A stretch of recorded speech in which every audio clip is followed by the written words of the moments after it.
তোমাদের সাথে নেক্সট ভিডিওতে আমি শেয়ার করেছিলাম হাজবেন্ড রাতের বেলা এসে চকলেটগুলোকে কিভাবে গলিয়েছে, কারণ চকলেটগুলো খাওয়া হয় না, সেই জন্য এইভাবে করলে যদি আমি খেয়ে নিই, বাট ছোটকে দিই না, আমরা খাই। এই যে সকালবেলা আজকে মুড়ি মেখেছিলাম, ছোলাটা ছিল সেই জন্য ছোলাটা ভালো করে পেঁয়াজ দিয়ে ভেজে নিয়েছিলাম। এদিকে ছোট একটুখানি মুড়ি খাচ্ছিল, বাট আমাদের মুড়ি না, ওকে শুকনো মুড়ি দিয়েছিলাম। এদিকে আমার প্রচন্ড পরিমাণে ঝালও লেগে গেছিল, কারণ লঙ্কাগুলো প্রচন্ড ঝাল ছিল। এদিকে আবার পুচকো আবার টিপও পড়েছে, আবার টিপ টিপ বলে টিপ টিপ দেখায় এক হাত দিয়ে।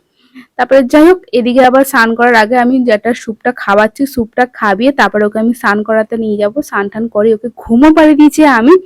আর এদিকে প্রথমবার ছোটকে আমি এইভাবে খাবারটা করছি, কারণ আমি কোনো সময় খাবার করি না, একেবারে চাল ঢাল সবজি ভালো করে ধুয়ে নিয়ে জিরে গুঁড়ো হলুদ গুঁড়ো দিয়ে একেবারে বসিয়ে দিই সিদ্ধ করতে, ওইভাবে হয়ে যায় তৈরি।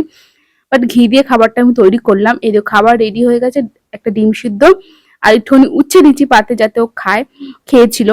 সন্ধ্যাবেলা একটুখানি চা খেলাম, ছোটোর খাওয়া দাওয়া হয়ে গেছিলো। তারপরে একটুখানি পেঁয়াজে একটুখানি আলুর বড়া ভেজেছিলাম, আমি খেলাম। এদিকে ছোটোকে একটুখানি ওর খাবার তৈরি করে দিয়েছিলাম। আর রাতের ডিনারে করেছিলাম হচ্ছে চিকেন রোল। আর আমার দুটো পার্সেলও এসেছিলো। তোমাদের ভিডিওটা কেমন লাগলো জানিও, টাটা।